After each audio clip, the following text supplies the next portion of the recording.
Oi, pessoal dos terceiros. Eu vou explicar a atividade 3, que é sobre representação gráfica na própria atividade. Ela tá bem simples, uma boa notícia para vocês, não tem bem poucos cálculos.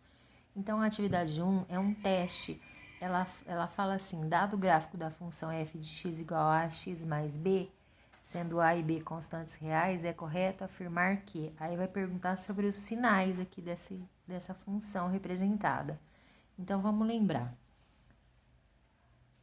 Quando a função é crescente, isso quer dizer o quê? Que meu A é positivo, né? Se a função for decrescente, descendo da esquerda para a direita, eu sei que meu A é negativo. E o B? Alguém lembra? Então, o B é o ponto onde a reta corta o eixo Y. Então, nesse caso aqui, esse B é positivo, né, ó.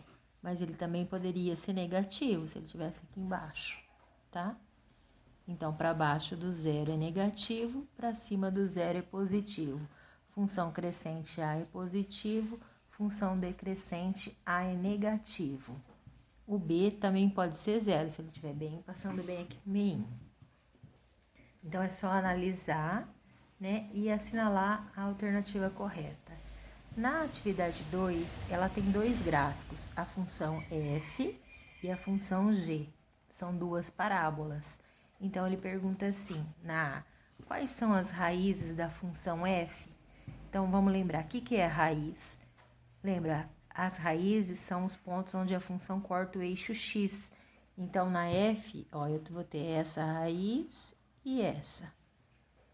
Aí ele fala, quais são as raízes da função g?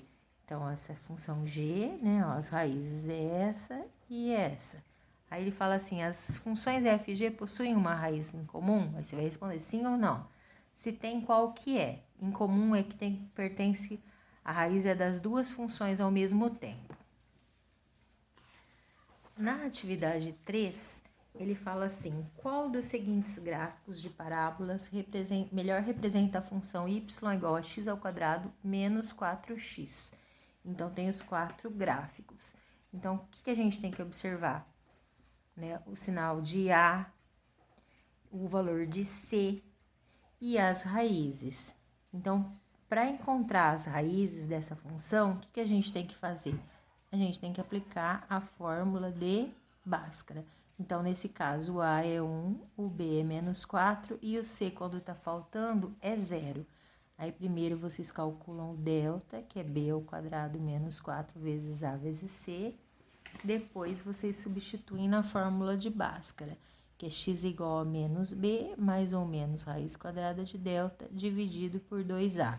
Aí, fazendo isso, vocês vão achar os pontos onde essa função corta o eixo x, as raízes dela. Aí dá para identificar qual dos 4 gráficos que representa essa função aqui, ok?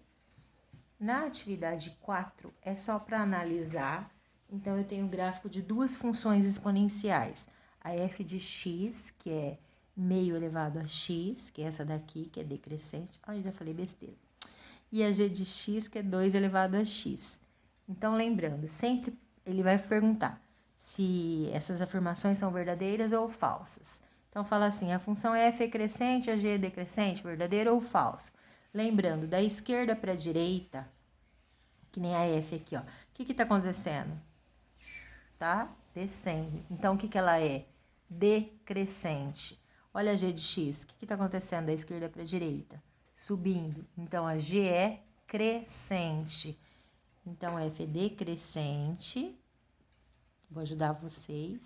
E g é crescente.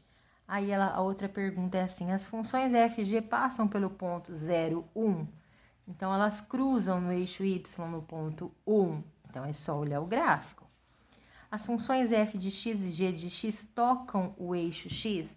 Gente, as funções exponenciais, elas não tocam o eixo x.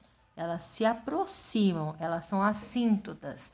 Então, elas não cortam o eixo x, elas ficam pertinho, tá?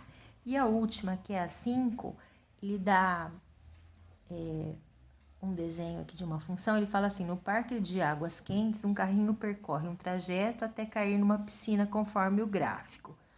Então, esse aqui, ela está sendo modelada por funções, né? Então, aqui eu tenho um arquinho de parábola, ó, tem uma retinha, aqui tem um pedacinho de exponencial e aqui eu tenho uma constante. Então, eu tenho de 0 a 1 o primeiro trecho, de 2 a 5 o segundo trecho, de 5 a 8 o terceiro trecho e de 8 a 10 o quarto trecho. Ele quer saber em qual trecho essa função é decrescente. Então, qual trecho que está, no caso, descendo, vulgarmente falando, assim, da esquerda para a direita, desce. Então, é no trecho 1, é no trecho 2, é no trecho 3, é no trecho 4. O que vocês acham? Fiz bem fácil essa, hein, pessoal? Beijo, vamos fazer!